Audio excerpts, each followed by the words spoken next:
네. 네, 안녕하세요. 오세라비의 시대유감입니다. 네, 오늘은 한국에서도 잘 알려진 조던 피터슨 교수에 대해서 한번 우리가 그 어떻게 해서 이 혼돈의 시대에 마치 홀연히 나타난 등불처럼 이런 어떤 그런 이제 역할을 하고, 그리고 특히 젊은 층에게 어떻게 조던 피터슨이 하나의 어떤 그런 그 롤 모델, 리더십의 어떤 그런 그 남성적인 리더십의 표상이 되었나에 대해서 오늘은 조던 피터슨에 대해서 얘기해 보겠습니다. 네, 안녕하세요. 네, 안녕하세요. 네, 자기 소개 좀 부탁드립니다. 네, 저는 김화랑입니다. 네. 지금 서울대학교 화학부 박사과정에 재학 네. 중인 학생으로 네. 어떻게 이렇게 좋은 기회가 돼서 네. 오세라비 작가님과 네. 이야기할 기회를 얻었습니다. 그래서 여기에 이제 참석하였고 오늘 이제 좋은 대화를 나누기를 기대합니다. 네, 저도 이제 이렇게 젊은 친구와 또 특히 조던 피터슨에 대해서 얘기를 하게 되어서 저 역시 굉장히 기쁩니다. 한번 이 얘기를 제가 꼭 한번 해보고 싶었거든요. 자, 그러면은 우리 조던 피터슨의 대해서 잠깐 좀 알아보겠습니다. 자, 피터슨 교수는 1962년생이고요. 그리고 이제 캐나다 알버타주 출생입니다. 그리고 캐나다 토론토 대학 심리학과 교수였고 임상 심리학자이며 전 하버드 대학 심리학과 교수였어요. 네. 그리고 주요 저서로는 이제 우리나라에서도 굉장히 알려져 있는 12가지 인생의 법칙, 그리고 정치적 올바름에 대하여, 그리고 이제 최근에 또 화제를 모았고 베스트셀러가 된 질서 너머, 이 책이 이제 세 권이 이제 우리나라에 번역이 되어 있어요. 네. 자, 조던 피터슨을 언제부터 알게 되었나요? 저 같은 시기가? 경우는 아마 이제 다른 제 또래 분들이랑 거의 비슷할 텐데 네. 조던 피터슨이 한창 이제 각광받았던 시기가 한국에서는 아마 2, 3년 전에 그 동영상, 가장 유명한 동영상이 이제 네네. 한번 쫙 인터넷 사이트에 뿌려지면서 그쯤이 아니었을까. 그러니까 조던 피터슨이라는 인물이 정확하게 뭐 어떤 사람인지에 대해서 알아볼 생각은 없었지만 이렇게 옳은 가치관이라던가 과학적인 사실에 기반을 해서 이렇게 얘기를 할 수 있는 중년층의 남성분이 계시는구나라고 이제 알게 되었습니다. 네. 피터슨 교수는 사실 단박에 유튜브 스타가 된 경우죠. 네, 거의 그러니까 저는 수백만 이제 명의 구독자. 2016년 말경에 제가 사실은 뭐 2015년부터 우리나라에 불어닥친 이 페미니즘 운동에 대해서 비판을 하기 시작한 게 2015년 이제 한 올 무렵부터였거든요. 그래서 막 이제 연락이 이제 싸우고 있는데 유튜브를 딱 보는데 웬 그 교수가 대학의 교수가 그 학생들을 상대로, 그리고 학생들이 성소수자, 트랜스젠더 그 일단이 군에 둘러싸여 가지고 엄청나게 논쟁을 벌이는데 혼자서 정말 그 다 상대를 하면서 물러서지를 않는 거예요. 무쌍을 찍었죠. 예. 그때 야, 저렇게 패기만만한 교수가 있단 말인가. 그리고 논리적인 면에서 전혀 밀리지 않고 사실 분위기 엄청 험악했거든요. 네. 막 그때 막 사실 그 성소수자들이 때로 몰려와 가지고 막 그 뭡니까 소음을 틀어제끼고 하는데 흔들림이 없는 거 보고 저는 그때 그 유튜브를 보고 정말 충격받았어요. 정말 저런 리더가 있었단 말인가? 도대체 저 사람 누구지? 그때부터 유튜브를 모조리 보기 시작한 거예요. 네. 그때 이제 나는 또 마치 또 페미니즘과 싸우고 있었기 때문에. 네. 그런데 그런데 이제 그게 이유가 뭐냐면은 캐나다 의회에서 트랜스젠더 인권 법안이 이제 통과될 무렵이었어요. 네. 그게 이제 빌 C-16 법안이었어요. 네. 이게 뭐냐면은 트랜스젠더의 그 새로운 정체성, 그 트랜스젠더를 이렇게 불러라. 그러니까 우리가 뭐 이제 she, he, him, her 이렇게 우리가 이제 지칭을 하는데 트랜스젠더를 부르는 용어를 따로 만든 거예요. 사실 이게 지, 짐, 지, 저 이게 사실은 발음하기도 굉장히 힘들어요. 그래서 이것을 이렇게 이제 말하자면 성중립적 명칭이다. 네. 그렇게 해서 이제 부르라고 했는데 조던 피터슨 교수가 이거를 완전히 반대를 했죠. 왜냐하면은 이 C-16 법안이 트랜스젠더 인권 법안이 발언의 자유를 제한하고 오히려 억압적이다. 그리고 전체주의적인 어떤 발언을 이제 제한하는 것으로 전체주의는 발언의 제한을 시작한다. 그래서 이런 면에 의해서 굉장히 반대 의사를 명확히 한 거예요. 네. 그리고 이제 그러면서 일약 주목받는 지식의 스타가 됐고 이후에 이제 정치적 올바름을 이제 또 맹렬히 비판하고 포스트 모더니즘 그리고 페미니즘 비판에 이르기까지 이렇게 하면서 엄청나게 정말 유튜브 스타였고 지식의 스타가 된 거죠. 네. 네. 그러니까 그 무렵에 같이 이제 아마 예, 아마 저도 아마 그 무렵부터 이제 알게 된 사람이 아닌가 네. 싶습니다. 저도 뭐 그 유튜브에서 가장 그 유명했던 영상이 어떤 한 방송에 네. 이제 대담자로 나와서 네. 페미니스트 사회자분과 이렇게 네, 네. 대담을 네, 네. 행했던 그 네, 장면을 네. 제가 네. 봤던 거였는데 네.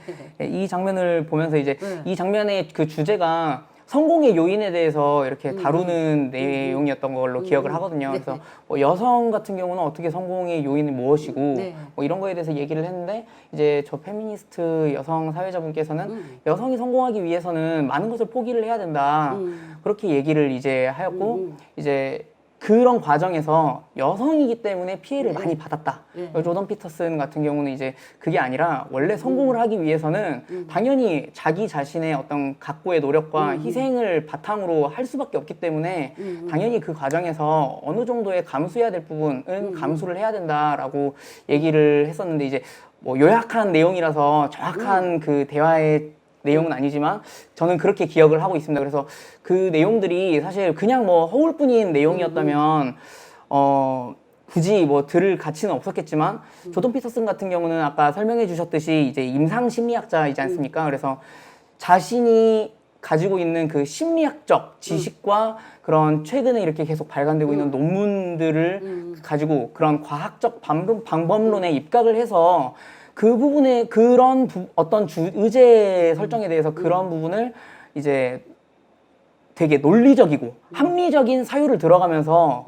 이제 논박을 하기 때문에 훨씬 더 저희한테 특히나 청년들한테 와닿았던 것 같습니다. 왜냐면 이제 요새는 워낙 감성주의적인 이제 면이 이제 여기저기를 휩쓸고 있기 때문에 감성을 좀 적당히 배제를 하고 조금 더 이성적이고 합리적인 대화를 해주는 그런 어른으로서의 역할을 저분이 이제 해주셨기 때문에 그런 면에서 사실 20, 30세대, 2030 세대 청년들 그리고 특히 이제 남성들 같은 경우는 저분이 이제 남성이니까 그런 부분에 있어서 롤모델로서 생각을 하는 사람들이 많아진 것 같습니다. 네, 그렇죠. 그러니까 이제 2030 남성들에게 하나의 어떤 멘토, 예. 구루 정도로 그 정도로 했는데 사실 저 영상이 되게 유명해요. 그리고 유명한 네, 여성 앵커고 또 페미니스트예요. 또 네. 유명한. 그래서 여기서 조던 피터슨이 정말 그 아주 잘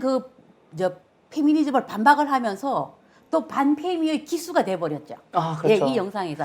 그리고 그 이후에 정말 그 페미니스트들과 많은 그 영상이 있었거든요. 네네. 그럴 때마다 그 페미니스트들을 완전히 그 격파를 해내는 걸 보고 사실 남성들도 굉장히 박수를 많이 치고 후련하다. 그래서 진짜 전 지구적인 인기를 이렇게 얻은 거죠. 그래서 나는 이제 그 미국 그 캐나다의 그 급진 페미들도 정말 과격해요. 저는 그 피터슨 교수가 이제 캐나다 대학에서 강의를 하는데 강의실을 막 난입을 해요. 아, 네. 근데 막 이렇게 호루라기 두들기고 또 막 악기를 불고 강의를 할 수 없을 정도로 소화전 누르고. 그 정도로 방해를 하고 막 그냥 소리 지르고 심지어 뭐 쓰레기, 여성 혐오주의자, 뭐 트랜스포비아 뭐 이런 식으로 해서 그런데도 꿋꿋하더라고요. 정말 거기에 대해서는. 그래서 그때 아마 그 우리 그 2030 남성들이 어떤 그런 그 어떤 리더십의 모양을 이제 본 것 같아요. 그 당시에. 예. 그래서 그 이후에 PC주의를 또 막 비판을 하고 그 political correctness, 예, PC주의를 또 비판하고 그러면서 우리나라에는 이제 12가지 인생의 법칙 이 책이 이제 드디어 출판이 된 거예요. 네. 그래서 그 책이 나오면서 우리나라에는 더 이제 조던 피터슨 현상이 막 일어나고 그 책이 우리나라에서 거의 한 40만 부 가량 팔렸고 책 읽었나요? 12가지. 저는 그 책을 사실 제가 자기계발서류의 책을 네네. 사실 그렇게 좋아하는 편이 네, 아니다 네. 보니까 읽지 않았었는데 네, 네. 어쨌든 간에 이런 대담이 있음으로써 네, 네. 조던 피터슨에 대한 배경 지식이 필요하다 보니까 네, 네. 어제 이제 급하게 제가 이제 좀 더 제 마음에 와닿는 구절들을 좀 위주로 읽었었습니다. 네. 혹시 뭐 제가 원하는 제 마음에 와닿던 구절들을 좀 얘기를 해도 되나요? 네. 아, 네. 좀 준비를 해오긴 했는데 네. 그 8장이었나 8장. 그쯤에 네, 네. 세상을 탓하기 전에 방부터 정리하라라는 그 맞아요. 그거 챕터였던 유명하죠. 걸로 기억을 해요. 네, 네. 근데 그 챕터가 사실 그 챕터로 또 공격을 받았던 걸로 기억을 하거든요. 조던 피터슨이 어떻게 이렇게 큰 이슈들을 두고 그냥 자기 방이나 정리하라는 식으로 이렇게 할 수 있냐. 근데 사실은 제가 생각하기엔 이런 것 같습니다.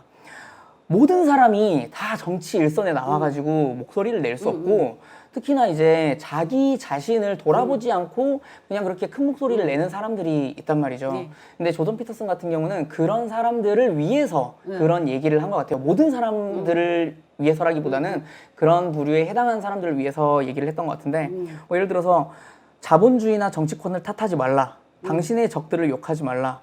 체제를 손봐야 한다고 말하기 전에 당신의 경험을 먼저 정리하라. 또 겸손한 마음을 가져라. 가정도 평화롭게 꾸려가지 못하면서 어떻게 함부로 세상을 이렇게 평가할 수 있겠는가. 그러면서 이제 모두 각자의 삶에서 이렇게 하면 우리가 사는 세상을 더 이상 사악한 곳이 아니게 된다.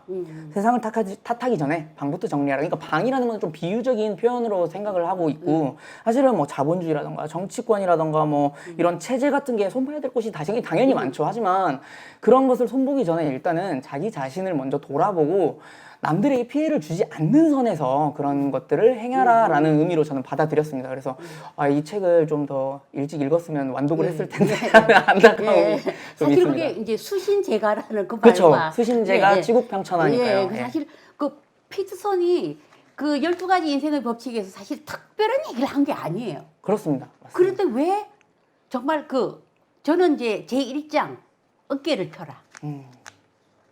저는 이것이 우리 그 젊은 남성들에게 굉장한 영향을 미쳤다고 생각을 해요. 네. 사실은 지금은 남성들이 위축되고 소외되고 정말 어떤 그런 박탈감 어떤 그런 게 시달리는데 어깨를 펴라 그 한마디에 남성들이 어깨를 펼 수 있다는 거 그리고 세상을 탓하기 전에 방부터 정리해라 그 얘기 듣고 사실은 내 주변에 어떤 남자는 방이 돼지우리였어요. 그 돼지우리 같은 방을 정말 싹 정리를 했대요. 그러니까 사실은 우리가 말하는 어떤 진리나 이것이 먼 데 있는 게 아니라 정말 가까운 데 있고 그러나 왜 어깨를 펴라 이 한마디에 왜 젊은 남성들이 힘을 가질 수 있었냐. 우리 시대가 그런 얘기조차 해주는 사람이 없었다는 거예요. 그렇습니다. 네. 저도 그렇게 생각합니다. 네. 그래서 사실 그 12가지 인생의 법칙이 특별한 건 아니지만 가장 단순하고 간단한 진리를 얘기를 한 거예요.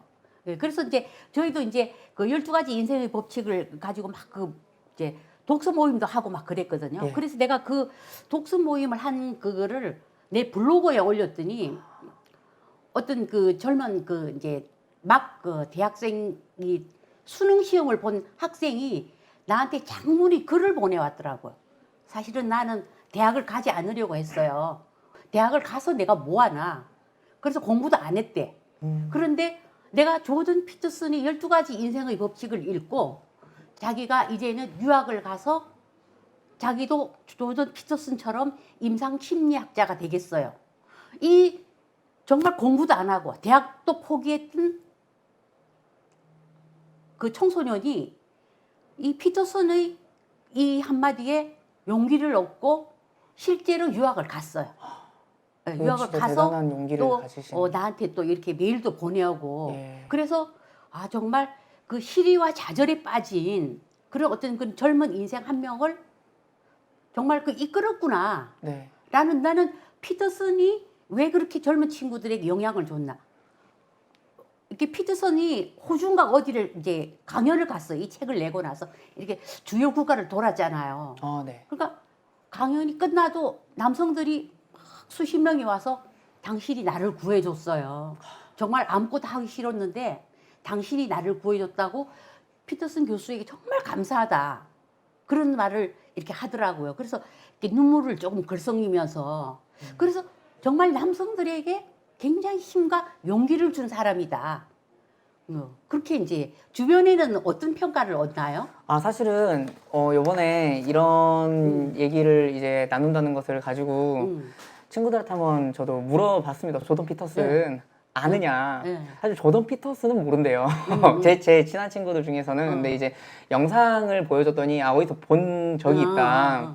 되게 이제 말을 논리적으로 하고 되게 합리적인 근거를 제 또래라 해봐야 뭐 저도 이공계 출신이다 보니까 다 이공계하는 친구들인데 그러다 보니까 사실 그런 부분이 저희한테는 또 되게 와닿는 부분이 있거든요. 사실은 제가 알기로는 조던 피터슨이라는 분이 정체성 자체가 무슨 뭐 안티페미니스트도 아니고 호모포비아도 아니고 그냥 이분은 자기가 가지고 있는 그냥 심리학자로서의 그 정체성을 가지고 사람들을 대하고 그 지식을 기반으로 해가지고 어떤 의제들이라던가 이런 부분에 대해서 얘기를 해주시는 분이기 때문에 그런 부분에 있어서 되게 이제 저희한테는 더더욱 그냥 허울뿐인 감성팔이식인 그런 말이 아니라 훨씬 더 이렇게 마음속으로 와닿게 되었던 걸로 생각을 합니다. 그래서 사실은 이분 같은 경우는 몇 가지 영상들을 제가 좀 찾아는 봤는데 사실은 뭐 제가 뭐 아주 뭐 이 사람을 열광을 하거나 이분의 어떤 그런 모든 의견에 동의를 하지는 않아요. 그건 당연한 거겠지만 어떤 사람이랑 저랑 완전히 생각이 같을 수는 없잖아요. 찾아보니까 뭐 약간 이제 나이 차이도 어느 정도 저희 아버지 세대 62년생이니까 아버지 세대 분이시기도 하고 이제 뭐 한국 같은 경우는 저희 아버지 세대는 약간 좀 유교 사상에 기반한 그런 사고방식을 가졌다면 저분은 약간 서구 기독교 보수주의적인 사상을 좀 가졌기 때문에 이제 저희 세대의 남성들과는 사실 남성 그리고 뭐 저희 뭐 남성뿐만 아니라 여성분들도 조금은 아마 결이 좀 다른 부분이 아마 있을 텐데 그럼에도 불구하고 배울 점이 정말 많으신 분이었다고 생각을 합니다. 제가 이제 좀 찾아보고 또 영상도 보고 하니까. 기본은 이제 기독교적 세계관을 이렇게 가지고 그러신 있어요. 것 같더라고요. 가지고 있고 사실은 이제 제가 이제 피터슨 책을 읽으니까 저를 굉장히 공격한 사람들이 뭐냐면은 피터슨 대한우파야. 저 사람 극우야. 막 이러면서 나를 막 이상하게 보고 굉장히 비판적인 댓글도 많이 달고 이렇게 그랬거든요. 내가 이제 이제 독서 모임을 하면서 그때 이제 이렇게 청년들이 사실 좀 많이 와가지고 우리가 이렇게 막 그 독서 후기도 막 올리고 그랬더니 계속해서 공격이 들어오는 거예요. 대한우파다. 그런데 피터슨은 대한우파가 아니에요. 본인도 그 얘기를 분명히 했고 어떤 기독교적인 어떤 세계관이고 자신은 그래요. 나는 보수주의자도 아니고 어떤 전통과 관습을 중용시한다. 그 기반에 둔 어떤 사람이다. 그러면서 이제 나는 보수주의자는 아니다. 그렇게 얘기를 하더라고요. 사실 학자는 기본적으로 완전한 보수를 추구하기는 좀 어려운 것 같아요. 왜냐하면 어쨌든 간에 학문이라는 거는 계속 발전을 하는 것이다 보니까 그 사람이 완전한 보수가 돼버린다면 사실 받아들이기가 힘들잖아요. 그런 면에서 아마 피터슨도 그 당시에 그런 뉘앙스의 얘기를 하면서 나는 개방적인 사람이다라고 얘기를 했던 걸로 기억을 합니다. 그러니까 피터슨도 한때 사회주의자였거든요. 자기가 12가지 인생의 법칙에서도 고백했다시피 한때 사회주의에 경도됐던 사람이에요.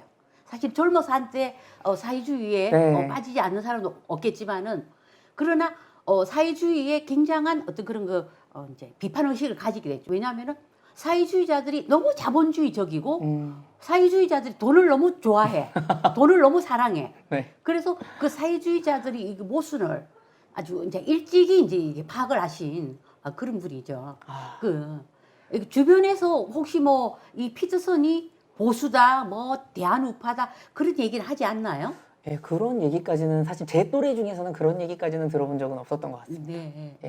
그래서 우리가 이제 유튜브에 보면 짧은 클립 영상이 정말 많아요. 근데 예. 요즘에는 사실 조금 뜸하죠. 왜냐면은 피터슨 교수가 이제 12가지 인생의 법칙을 쓰고 이제 이렇게 강연을 많이 다녀서 몸에 이제 무리가 왔어요. 아, 그리고 이제 저분이 기본적으로 무슨 면역 체계에 좀 이상이 있어요.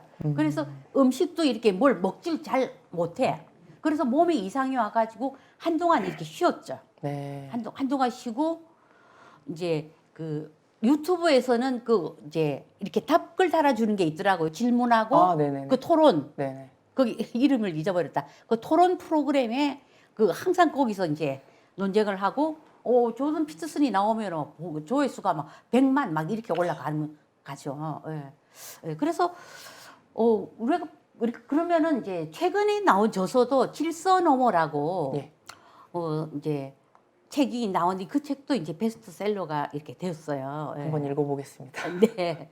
예. 그래서 이렇게 조던 피터슨이 왜 젊은 세대들에게 이 정도까지 어필할 수 있고 그 정도로 우리 사회가 어떤 남성들의 처진 어깨를 다독거려주고 그 어깨를 펴라 라는 그 간단한 말조차도 해줄 사람이 없었던 거예요. 네. 이게.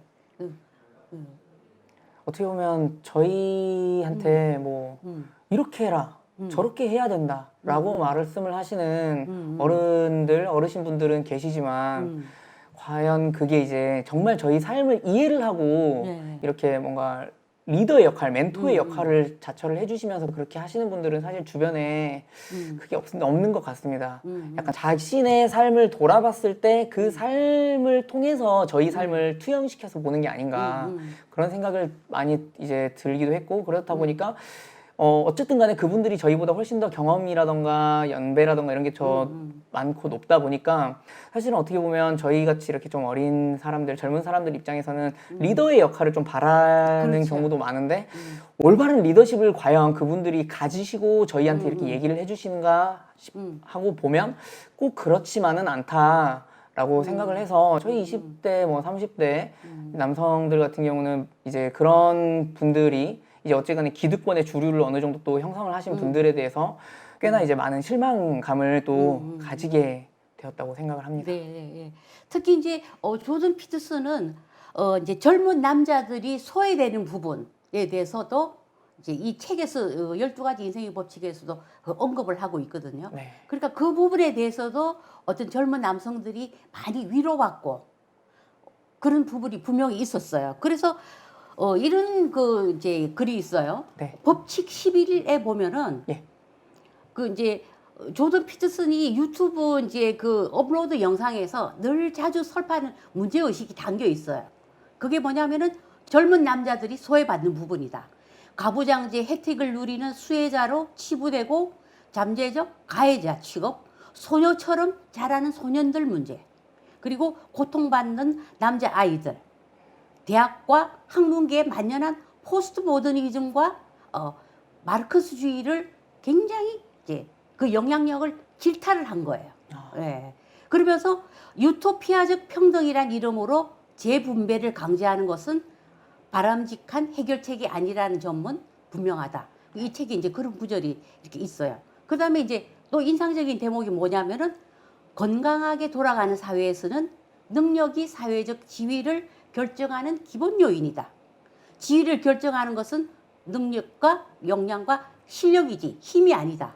네, 이 부분이죠. 네, 저도 되게 동감하는 바입니다. 특히나 네. 이제 우리 한국 사회가 점점 이제 그 계층의 사다리를 놓으려는 네, 네. 행태들이 이제 많이 보이고 특히나 이제 이번 정부 같은 경우도 시작은 뭐 기회는 평등하고 과정은 공정하다는 식으로 네. 얘기가 나왔었지만 네.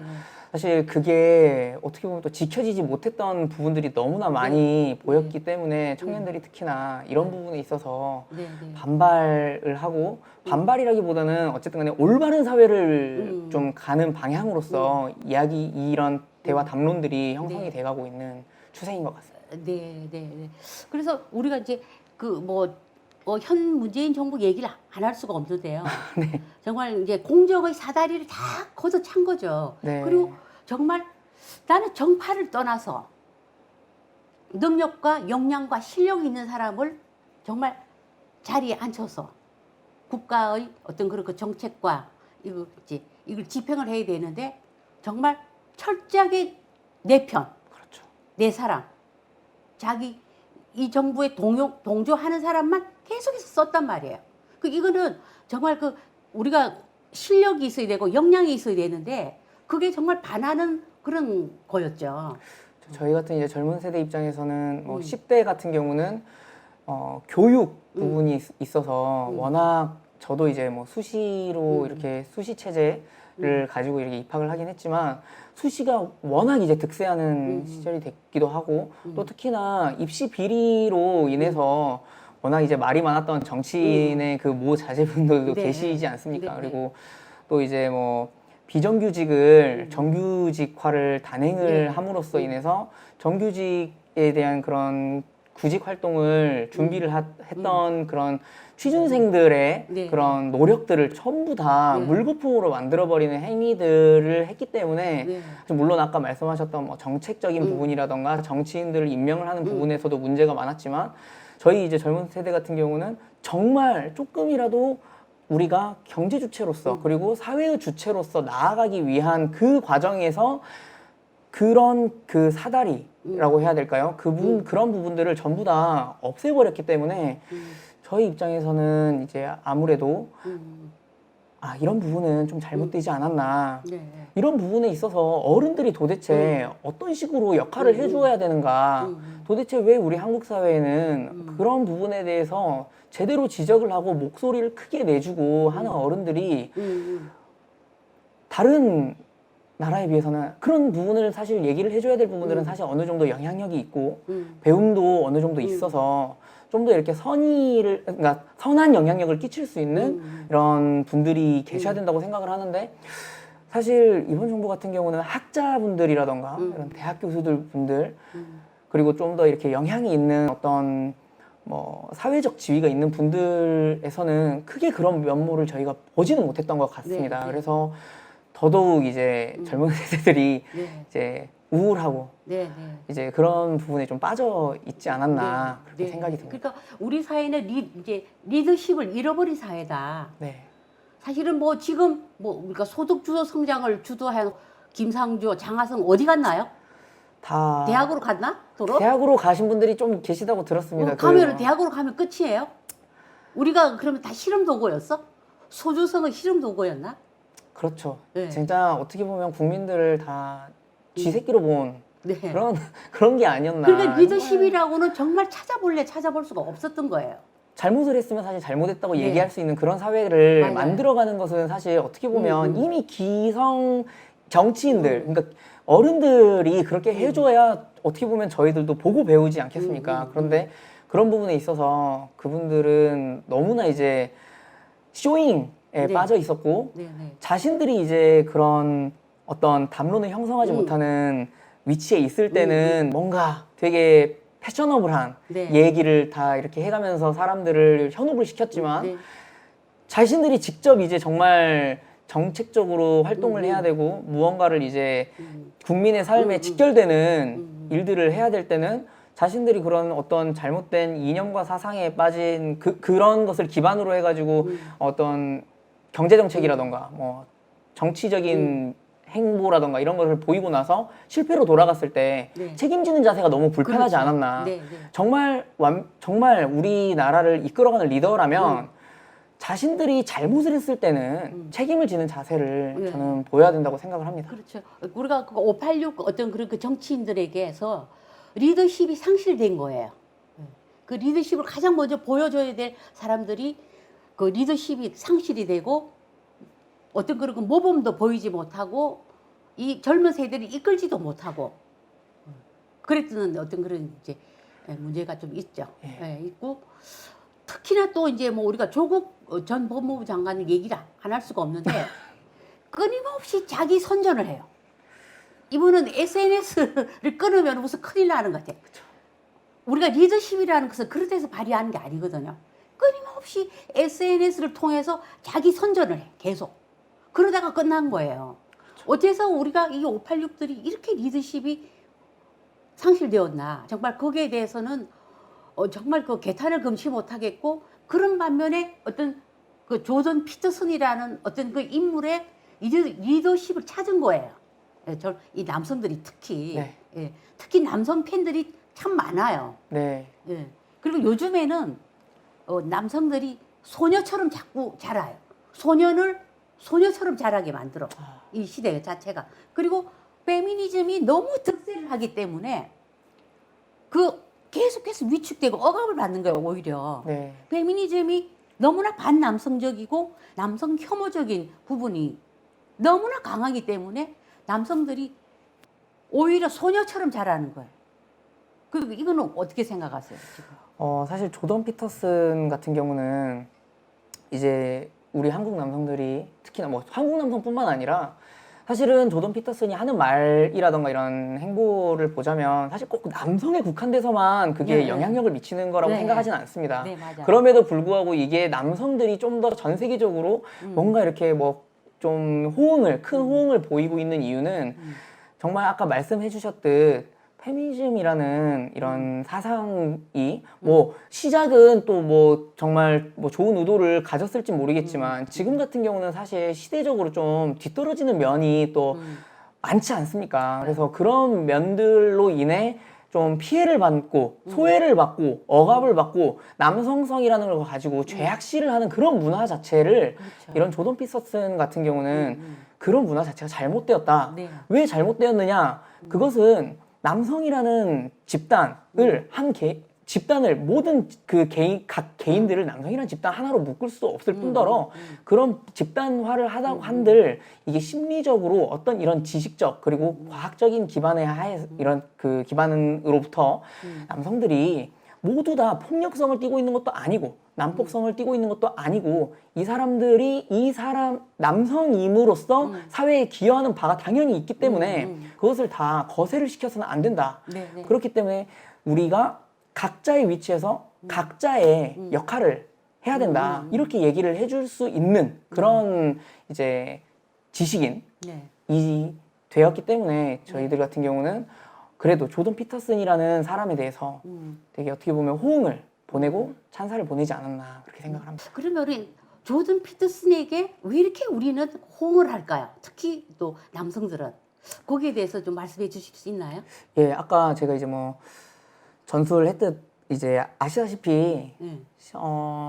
자국 이성 혐오 현상이라는 게 이제 좀 발생하지 않습니까? 사회학적으로도 보면 상대성을 이렇게 비난하는 그런 행태를 이렇게 보이는데 특히나 이렇게 인터넷 문화가 점점 발달을 하고 이제 뭐 2015년 저는 기억을 하기로는 2015년 즈음이라고 생각을 하는데요. 그쯤부터 이상하게 한국뿐만 아니라 뭐 외국은 좀 더 일찍 그런 부분이 좀 있었다고 알고 있는데 한국 같은 경우는 좀 젠더 갈등, 성 갈등이라는 게 좀 대두가 돼가지고 이제 페미니즘을 좀 신봉하는 자들에 의해서 이제 내상뿐만 아니라 그들이 이제 거리까지 나와가면서 이렇게 뭐 어떤 여성을 좀 지켜달라 뭐 이렇게 어떤 운동을 하는 거죠. 근데 사실 여성을 지켜달라라는 운동 자체에 대해서 반대를 하는 게 전혀 아닌데 보면 그런 그 기반에 남성 혐오 사상들이 좀 깔려 있다는 말이죠. 그래서 그런 부분에 있어서 문제점을 제기를 했을 때 이걸 공론장에 끌고 들어오게 되면 전혀 근거가 없는,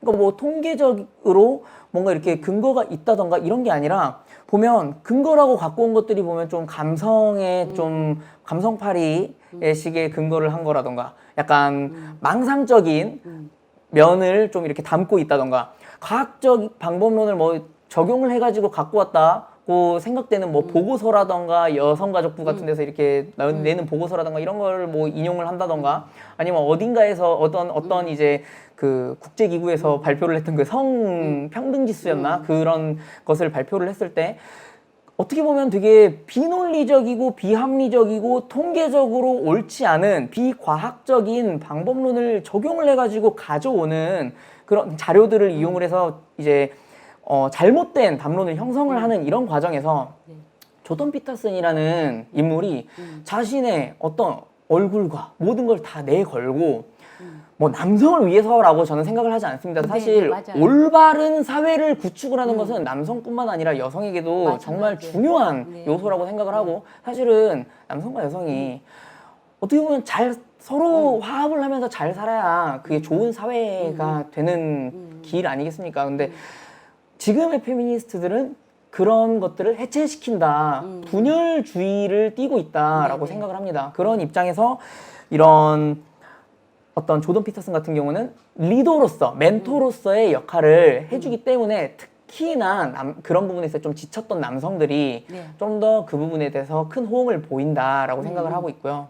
이 부분을 좀 더 이제 큰 범주에서 바라본다면 사실 이런 뭐 페미니스트들 뭐 이런 사람들이 보면 권리만 주장을 하고 책임을 지지 않는 그런 사회 문화적인 현상을 계속 퍼뜨리고 있다라는 거죠. 사실은 우리 사회가 제대로 돌아가기 위해서는 책임과 의무를 어느 정도 다 이행을 해야 맞습니다. 또 돌아가지 않겠습니까? 네. 근데 권리만 쏙쏙들이 무슨 맛있는 열매 따듯이 과실이 잘 익었네 하고 따먹듯이 권리는 축 따먹고 열매는 이거 좀 쓸 것 같은데 해가지고 안 따먹는 그런 현상들이 점점 이렇게 발생을 하는데 그것을 되게 어린 시기에 청소년들 자라나는 청소년들 때부터 주입을 시켜가지고 계속 그거를 교육을 시켜버리니까 이게 사회가 점점 좋지 않은 방향으로 나아가고 있다고 저는 생각을 하고 있습니다. 그래서 이런 부분에 있어서 사실 뭐 의무라는 거는 좀 법적 용어로서 이제 자주 사용이 되는 측면이 있으니까 좀 더 일상에서 사회적으로 통용되는 책임이라는 단어를 우리가 생각을 해보면 사전적인 의미가 뭐 정확하진 않겠지만 제가 생각하는 의미는 자유 의지를 가지고 그 사람이 어떤 이득이라던가 뭐 자기의 어떤 이익을 보기 위해서 행사하는 그 행동, 그 행위 전반에 따라서 또 결정되는 결과가 있지 않겠습니까? 그 결과에 대한 부담을 남이 지는 게 아니라 내 자신이 지는 그것을 책임이라고 저희는 합니다. 네네. 근데 문제는 저희 사회 자체가 점점 책임을 지지 않고 맞아요. 책임을 안 지는 것이 미덕이게끔 네. 계속 요구를 하는 사회가 되어가고 있다는 네네. 거죠. 맞아요. 이런 사회가 된다면 점점 이제 뭐 피해를 입는 사람들이 생기게 되고 타인의 피해를 주는 것은 사실 자신의 어떤 자유를 누리기 위해서는 타인에게는 피해를 입히지 않아야 되는 그런 선결 조건이 필요한 것인데 불구하고 그렇지 않는 사람들이 점점 늘어나게 되면 네. 점점 우리가 타인을 못 믿게 되고 타인에게 불신을 가지게 되고 점점 사회 자체가 해체되는 그런 파국에 이르지 않을까 네, 그렇게 네. 생각을 합니다. 네, 네. 예를 들어서 이런 게 있지 않습니까? 요새 아시다시피 젊은 친구들이 저희 또래들도 그렇고 저도 마찬가지로 주식 투자에 워낙 이렇게 좀 이렇게 들어가고 있고 뭐 코인 같은 거에 이렇게 네, 네. 좀 투기를 하는 현상들을 네, 가지고 네. 있는데 사실 그런 행위들을 사실 이렇게 행한다는 것 자체가 어떻게 되는 것이냐면 하이 리스크를 내가 지고 하이 리턴을 내가 노리겠다. 그 말은 내가 일단은 이렇게 하이 리스크를 지면서 위험 부담을 감수를 하면서 주식이라든가 뭐 코인들에 이렇게 투자를 하게 되고 나서 내가 그로부터 얻을 수 있는 부를 내가 바라지만 혹시라도 손해를 입게 된다면 그 손해 누가 지겠다? 내가 지겠다라는 겁니다. 저는 뭐 이런 거를 이제 좀 더 거국적인 측면에서 바라보았을 때 결국 책임의 어떤 한 일종이라고 보는데 그런 책임을 결국 지지 않는 사회가 된다면 우리나라 자체가 이제 점점 안 좋은 상황이 되겠죠. 근데 이제 문제는 이런 책임을 지지 않는 것을 사실 방조를 하고 있는 사람들이 도대체 누구냐 한다면 지금 이미 기성 정치인들과 지식인들과 어른들이 그거를 그냥 놔두고 있다라고 생각을 하고 있습니다. 20, 30대 청년들은 그런 부분에 대해서 되게 갈증이 생겨 있고 좀 이거를 좀 바로 잡아줄 어떤 사람이 나타나야 되지 않겠는가에 대한 그런 목마름이 지금 계속 그런 부분을 요구를 하고 얘기를 하고 제발 정치권이라던가 이런 그런 좀 어른 분들에게 제발 멘토가 되어 주십시오. 제발 좀 성찰을 해서 우리를 좀 올바른 방향으로 좀 이끌어 주십시오. 라고 얘기를 하고 있다고 봅니다. 그런 부분에 있어서 조던 피터슨 같은 경우는 정말 큰 범주로서의 그런 책임감을 가지고 사는 삶이야말로 우리 사회를 구성하고 이끌어 나가는 데 있어서 정말 중요한 요소이다라는 것을 이제 말씀을 해주시는 분이기 때문에 네. 그렇게 이제 큰 호응을 네. 받지 않나 네. 생각을 합니다. 예, 그러면서 이제 이 시대의 멘토가 되고 네. 어떤 그 리더십을 조던 피터슨에게 찾은 그떤 계기가 되지 않았나 싶어요. 네, 그렇습니다. 그리고 특히나 이제 뭐 남성들 같은 경우는 좀 더 이제 호응을 많이 보이지 않습니까? 근데 이제 그렇게 호응을 보이는 이유는 사실 이제 20대 30대 청년들 아까 말씀해 주셨다시피 사실은 이 사람들을 위해서 얘기를 해주는 사람이 너무 드뭅니다. 네. 이 사회를 이끌어가는 그런 세대 분들 중에서 아까 말씀해 주셨다시피 이분이 62년생, 그러니까 저희 아버지께서 64년생이신데 거의 아버지 세대 분으로서 저희 같은 남성들에게 이상적인 뭐 완전히 이상적이지는 않을 수 있고 또 어떻게 보면 좀 다른 가치관이라든가 이런 부분이 다를 수 있지만 특히나 이제 저희 같은 경우는 사회 문화적으로도 다르지 않겠습니까? 네. 저희는 대한민국에 살고 있고 그분은 미국에 살고 뭐 캐나다인이시니까 근데 이제 이분은 어쨌든 간에 자기가 생각을 하기에 좀 더 올바른 사회를 구축함에 있어서 이상적인 남성상을 제시했기 때문이 아닌가 그럼으로써 호응을 받지 않았나. 네. 왜냐면 남성성이라는 단어 자체가 이제 현재에 들어와서 워낙 안 좋게 쓰이고 있습니다. 사실은 이 뭐 남성성, 여성성 이런 말을 요새 같은 경우는 좀 쓰기가 되게 어려운 사회가 되었고 그렇다면 뭐 이제 좀 더 이제 편하게 얘기를 하자면 뭐 사실 생물학적 그런 호르몬 중에 남성 호르몬에 해당하는 그 테스토스테론이라는 게 있지 않습니까? 그러면 그 테스토스테로니즘이라고 뭐 말을 뭐 신조어를 만들어낸다면 그렇게 생각을 해볼 수가 있는데 결국은 그런 남성 호르몬이 작용을 함으로써 이렇게 그런 그 호르몬이 더 작용을 함으로써 여성보다는 좀 더 남성이 그런 호르몬이 더 많이 분비가 되고 이렇게 신체 기관에 작용을 할 테니까 그런 부분에 있어서 발현되는 어떤 성격, 성향적인 특성이 어떻게 보면 사실 우리 사회에 이득이 되는 부분도 있을 거고 특히 인류 문화사에 정말 도움이 되는 부분도 있었을 텐데 불구하고 현재 같은 경우는 이 남성성이라는 것을 남성 우월주의, 가부장주의 혹은 미국이나 뭐 러시아 같은 데서 이렇게 일컫는 남성들에게 요구하는 약간 마초적인 성향과 동치시켜서 얘기를 하는 경향이 없잖아 있습니다. 네. 그렇게 그런 것과 동치를 시켜버린다면 남성성이라는 거에 대해서 폭력성, 뭐 난폭함, 무례함, 그리고 어떤 자기중심적인 면모들 그런 면모들도 물론 보일 수 있겠지만 그런 부분뿐만 아니라 진취적인 면모 약간 새로 배워야 되거나 뭔가 어떤 문명을 이끌어감에 있어서 무언가를 발견을 하고 뭔가 탐험을 하고 모험을 하기 위함에 있어서는 사실 공격적으로 한 분야에 대해서 파고들어야 되고 진취적으로서 그런 부분에 대해서 이렇게 좀 알아가고자 하는 자세가 필요한데 그런 부분을 사실 우리는 남성성이라고 표현을 할 수 있지만 사실은 그게 꼭 남성에서만 발현되는 건 아니잖아요.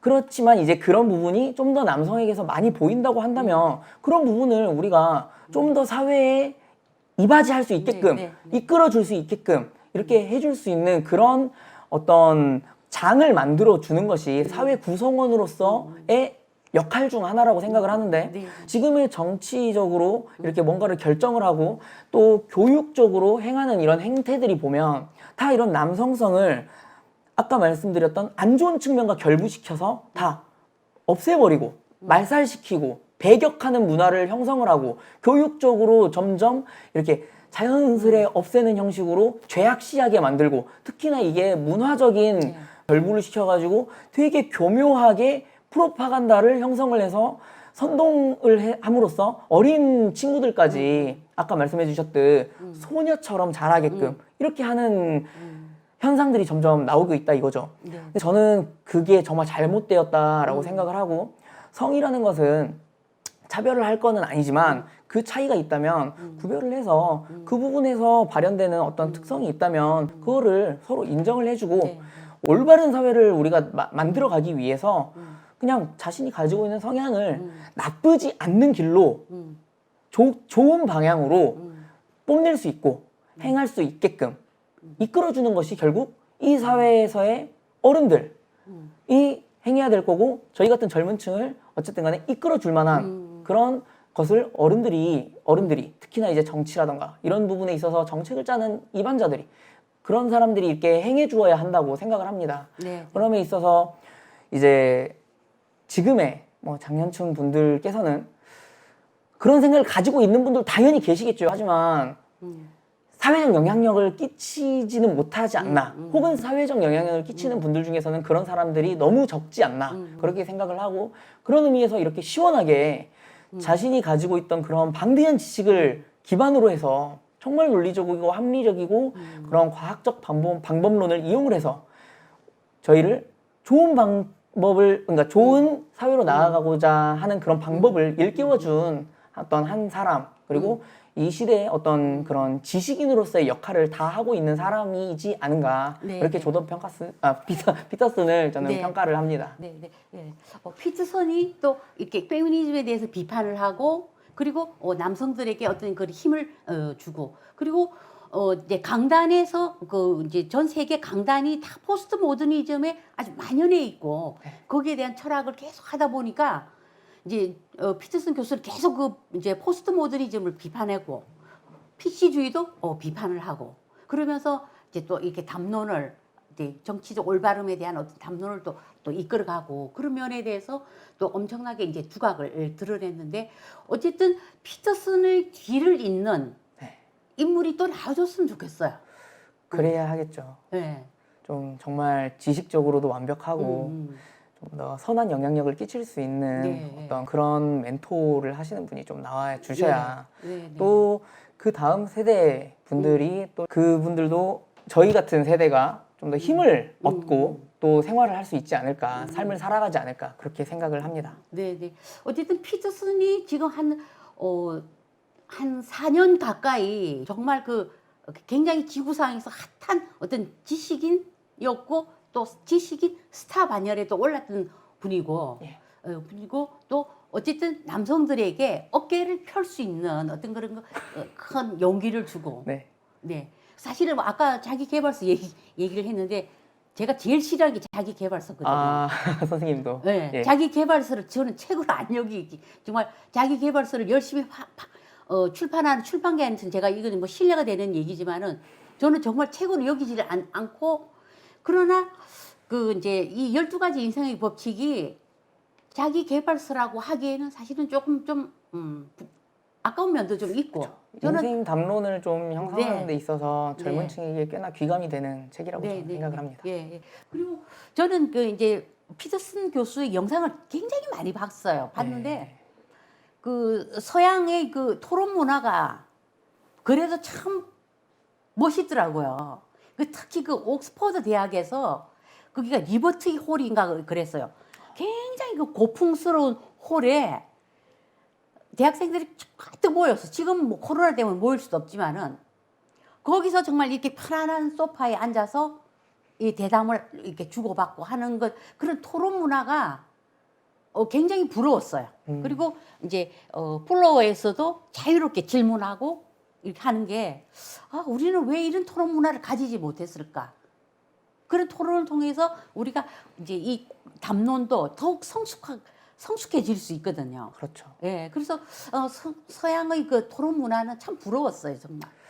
아직까지는 뭐 많이 변하고는 있지만 한국 사회 같은 경우는 어쨌든 간에 좀 나이를 꽤나 중시하기도 하고 좀 권위주의적인 면모가 아직도 남아있고, 소위 이제 뭐 저희가 이제 비하적인 단어를 좀 써가면서 얘기를 하는 것 중에 이제 네, 네, 꼰대스럽다라는 얘기를 많이 이제 네, 네. 하잖아요. 근데 네. 그런 의미에서 이제 봤을 때 뭔가 젊은 사람들과 이렇게 좀 이제 경험이 있으신, 연륜이 있으신 분들과 이렇게 대화를 하게 됐을 때 이렇게 편하게 자신의 의견을 표출을 하기 어려운 문화이기 때문이지 않는가. 특히나 그렇게 되는 것을 조금이라도 이제 좀 막아주는 그런 담론장, 공론장이 바로 인터넷이라고 생각을 함에도 불구하고, 인터넷에서도 사실 요새 뭐 진중권류 같은 그런, 저는 솔직히 말해서 가짜 지식이라고 보는데, 네. 그런 분들 같은 경우 보면 대화를 하자는 식으로 해놓고 대화의 장을 더 이상 열어놓지 않고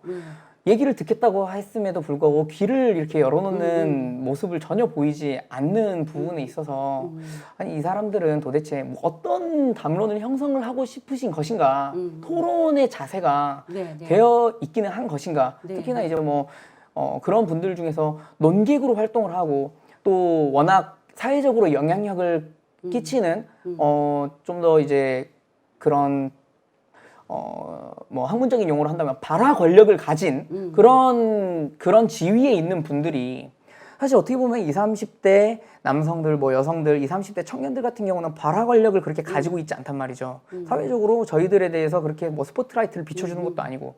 근데 그분들 같은 경우는 그렇게 발화 권력을 가졌음에도 불구하고 저희들의 얘기를 이렇게 들어줄 만한 그런 태도를 애초에 그러니까 그런 생각을 가지고 있지 않고 그런 견해 자체를 무시를 해버리기 때문에 이런 현상이 점점 더 발생을 하고 나아지지 않게 하는 요소들이 아닌가 네. 저는 그렇게 생각을 합니다. 오늘은 이제 이대남 네.